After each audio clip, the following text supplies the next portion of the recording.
All right, welcome back to the Onebar and Lupagus show. I'm Onebar with Lupagus, and Randy, Realistic Randy, has returned. We had Thank to you. beg and plead, and he is back for his second appearance. Realistic Randy, what's going on, buddy? Welcome back. No, just here to bathe in the joy of purple fandom that is the Minnesota Vikings. This is a damn good team, and this is the most excited I've been in a couple of years. I mean, I think this is the best coached team in the league in all three phases.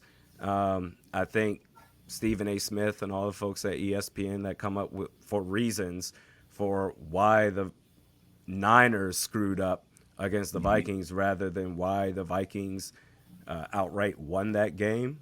Go ahead and have it, man. I'm over it. Don't give a shit.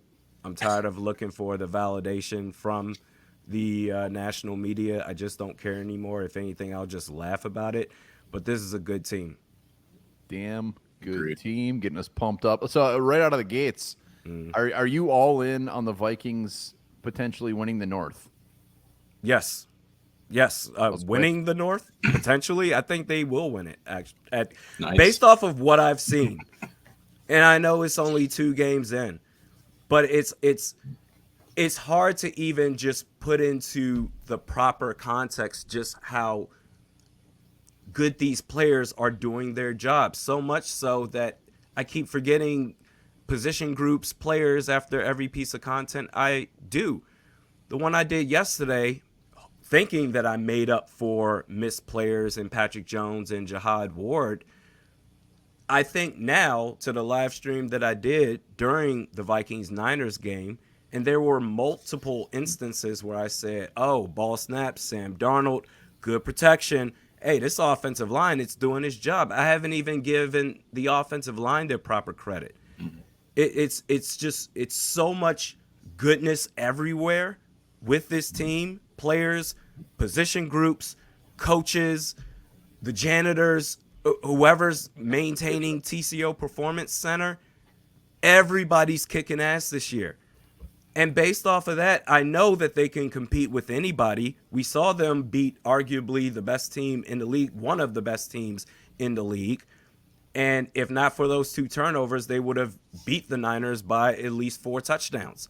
I've seen enough, even though we're early into this season, that they can compete with anybody. If anything, it's more so who's going to stop the Vikings? Who's going to be the first one to throw the wrench in this machine? Because they're rolling right now. I'm excited. Did you see Stephen A. Smith? He doubled down today. Yeah. And it was like the Seahawks, Vikings, and I can't remember. He still picked us to not make the play. Like, this dude is just doubling down. I mean, he is given zero love. Zip. I think it's easier when you're on a show like that where you don't have to take sports so seriously. You just have to come up with hot takes, figure out what's going to get more engagement, get more people to tune in. I think the popular thing to do nationwide is just to downplay the Vikings all the time until they win the big one. Why? Because, I mean, in some aspects, it is our own doing where every time they get into a big moment, especially in the playoffs, they find a way to screw up in epic proportions. But also, the flip side is that occasionally the Vikings pop up once in a while and they put together a season that you didn't expect. But when you look at it from just a pure football perspective, oh, this is a damn good team. But when you're on a show like that, I just don't care to invest my energy in shows like that anymore. Because they don't half the time, half the stuff that they're saying, they don't even believe what they're saying. It's true. It's 100% true. So, Randy, in your heart, do you believe Sam Darnold can continue his play? Is it sustainable? With this supporting cast, by the way, without Jordan Addison, without TJ Hawkinson, with an up-and-coming Jalen Naylor who had to step in once Jefferson went out as the wide receiver 1, with this head coach, Kevin O'Connell, yes. And with a great defense that we have in the stats that matter the most anyway, as far as total takeaways, red zone defense, points allowed, all those things, you put that in one vacuum, Sam Darnold will be successful this year. He will continue the train that he's on right now. And everybody that hasn't noticed or refused to get on, including Stephen A. Smith, okay, fine. It's just whatever. We're over here celebrating. Go piss and moan over there and talk about why we're not good. That's fine. All right, let's go to not so much negative, but like the Vikings 2-0. It's been a beautiful start to the season. Everybody is looking wonderful. Do you think this team has something that just hasn't been exposed yet? Is there a position, maybe a player that just hasn't been like lit up yet that you were a little bit worried about? I think this is crazy. I think the only position group that does still worry me a bit is the corners, in particular Stefon Gilmore and Byron Murphy Jr. I think once those guys, assuming that they eventually get it together, especially Byron Murphy Jr. I mean, come on, dude. Now you're in the slot. Yeah, that's your position now, especially with Gilly coming along. I think this Texans game will provide that opportunity for a guy like Byron Murphy to bounce back. I know I think I saw a report somewhere, I don't remember exactly the source, but that Murphy was looking for a contract extension before the season. It didn't happen. So if you want to get that contract, I don't even know man, when you talk about these contracts that they just got done this year, the extension of Jefferson, of Darisaw, the additions of Cashman, Grenard, so on and so forth, and going back to Jefferson, the highest paid non-quarterback in the league, still anyway, I do wonder what his asking price would be. Right now, it should be whatever the vet minimum is, like whatever he's minimally qualified to get. That's what he's earned so far this season. So he has no choice but to step it up. But if there's any position group, I would say it's the corners. Everywhere else, I'm just in awe to where I just can't keep up. It's a beautiful thing. I've never seen anything like this from damn near top to bottom within this organization where everybody is just crushing it. It's amazing. Well, let's talk about – go ahead. I would say, what'd you do when Byron Murphy had that interception go right through his hands? I think it was the fourth quarter. To be honest, I was more pissed off. I believe it was that first or second drive where he gave up that fourth down play for a 25-yard completion to keep the drive going, and Harrison Smith had to get the turnover on downs on fourth down, goal territory. He did what Byron Murphy Jr. couldn't do against Jawan Jennings. Point to one good thing he's done this year. That's where I'm at. Yeah. But this team is so good that I just want to gloss over that negative stuff and just focus on all the 99% of the great stuff over here. Let's talk about one part of this great stuff that you've been mentioning here. Will Reichert, or kicker. Any jitters at all when he goes out there? We've only seen him for 2 games. Are you just 100% confident? I know it's early, and that we always have to qualify whatever commentary we're giving for stuff like this that is considered extreme. I'm confident in this guy. I really am. He's been perfect all year. Now, I will say that last kick, 27 yards out, gave me a bit of goosebumps saying, man, if he doesn't make this, I mean, you're still only up 6. And the Niners, I mean, they just scored 99 yards off of the Aaron Jones fumble turnover. That if you don't make this, this is going to suck. But still, it's like things aren't destined to be constant forever. I know we've had kicker problems for this entire history of this team. But at some point, something's going to change. Something's got to change. Why not now? I believe in this guy. You see him when he walks out there, he just cool, calm, collected, just has it all together. Absolutely, I believe in him. I'm going to say it right now. And that's, I don't want to be told to calm down. Because which is it? Early on, first couple of years I was doing this stuff, Oh, you're too negative. You never say anything nice about the team. Now I've got nothing but nice things to say about the team. And oh wait, you gotta pump the brakes a little bit. No, I'm hitting the gas. The brakes are cut. Wherever this thing goes, I'm going with it, for better or worse. And that's why you're realistic, Randy. You're being real. It's fantastic. This is like the calm. I think you're just in this aura right now where you're just soaking it in. It's beautiful. This is the calmest I've seen you talking about the Vikings, and it's wonderful. It's wonderful. We're 2-0, and we got to start talking a little bit of Texans here. As far as the Vikings and the Texans, what's the best potential matchup the Vikings have going against them against the Texans? I mean, the Texans are a very they're a solid team. We know that, but what do you see as a spot where the Vikings could take advantage of this Texans roster? I think the biggest advantage they have is their pass rush. The Texans' offensive line has been playing very poorly, where C.J. Stroud is on pace to be one of the most sacked quarterbacks in the league so far, tied for third most. Their offensive line is in shambles.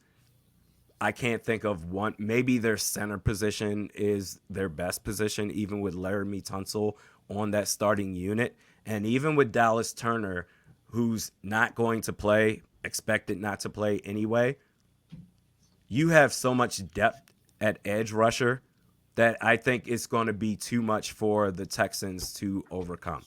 I think that's where you're going to see the biggest splash from the Vikings in this game against the Texans. Nice. So looking at the Texans, again, very good team, definitely contenders in the AFC. What worries you more, their offense or their defense? What more? Sorry. What worries you more, their offense or their defense?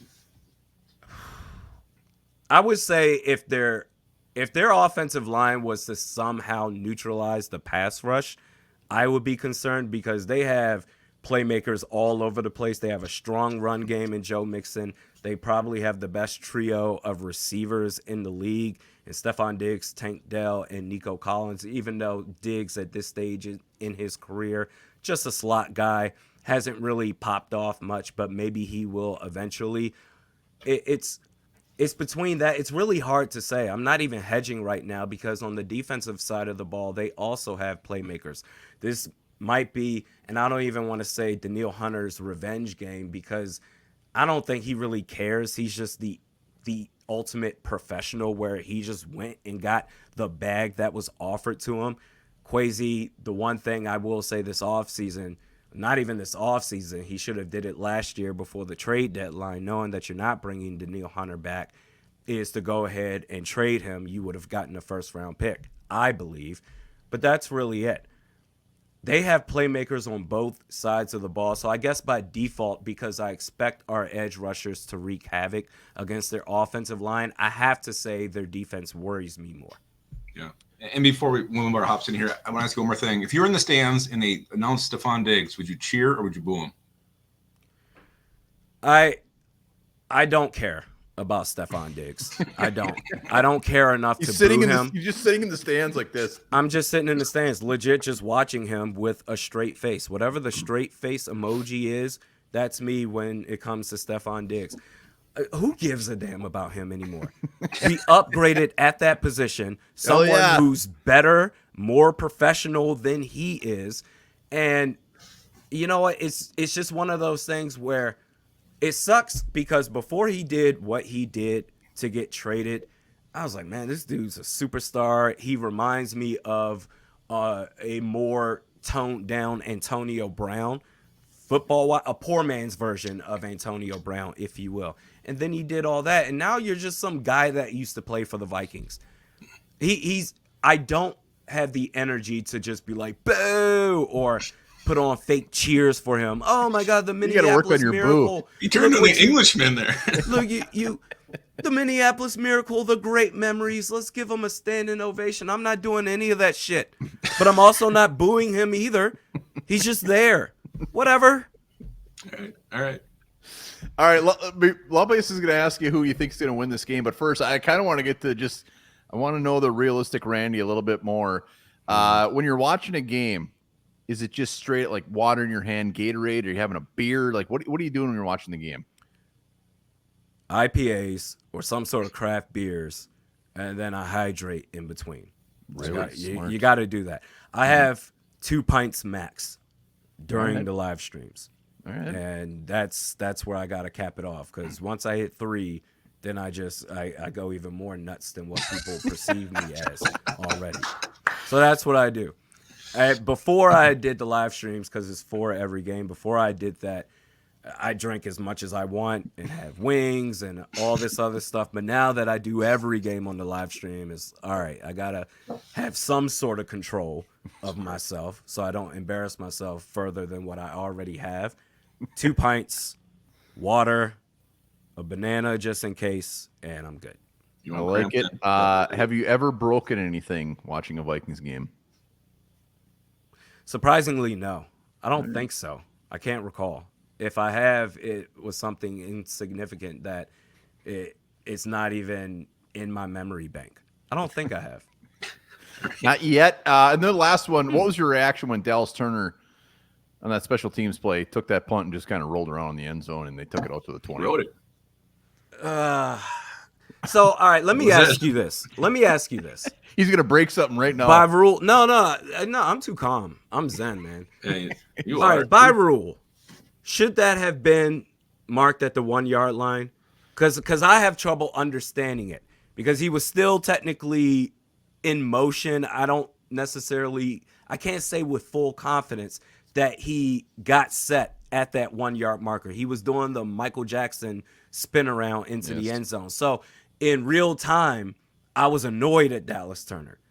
But I saw people in the chat were just saying, nah, it should have been marked at the 1. It's not a touchback. What do you guys think of that play? Because I struggle with it.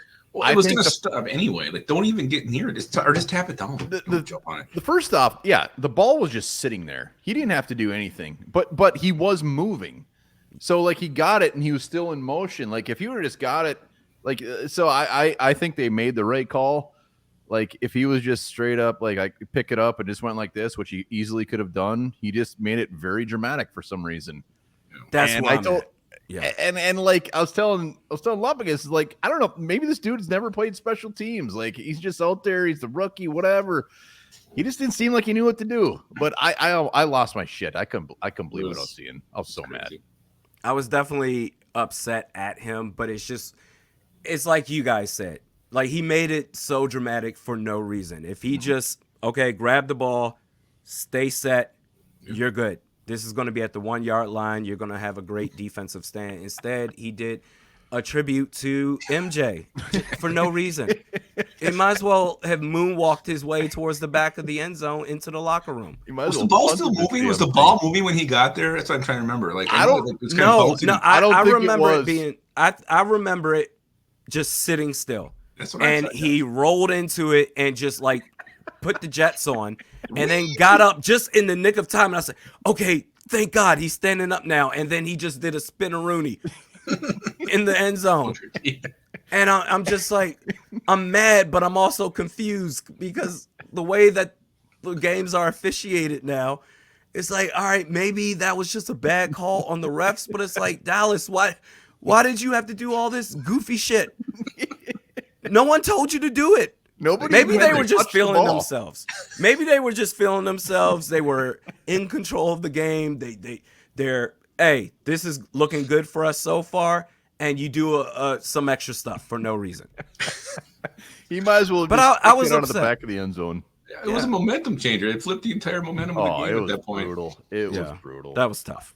All right, Vikings have never lost to the Texans. Does that streak continue on Sunday? Yes. I think they win. I think they win 31-20. Holy shit! Oh God, that sounds beautiful. That's not. They don't have pass protection, and if you don't have pass protection against an elite defensive mind such as Brian Flores, you're screwed. Mm-hmm. I mean, you're asking to get your ass kicked, and because of that, I'm going to say that they're going to win this game by 2 scores. Nice, 31-20. Realistic Randy, links are down in the description. You got to be getting close to 20K. 18? I think it's close to 18. Hell yeah. No. Realistic Randy is fantastic. We appreciate you taking time. One final. Who's better, the Texans or the Niners? The Texans, because their fans are more modest. They're more respectful. Right. Well, Niners fans, you made it too personal for me. Like, I hope you guys suffer forever. I love the fact that I know they've been more successful than us recently as far as participation trophy awards, but it must be killing them to have in recent years have gone to the Super Bowl by my count 3 times, 2 in the Mahomes era, and then there was 1 against John Harbaugh and the Baltimore Ravens. To have gotten there, to have gotten so close this many times, and to have failed, at one point I felt sorry for them. But these fucking Niners fans, I am rooting for your downfall. Actually, your downfall is already here. So just stay there. I like Texans better. Yes, let's go. the Zen is returned. It is returned. Links are down in the description. Get over there, give him a sub. You probably already are subbed, but if you haven't, do it. Randy, this was fantastic Thank you, as always. We appreciate the time, and we can't wait to kick the Texans' ass on Sunday. Thanks for having me.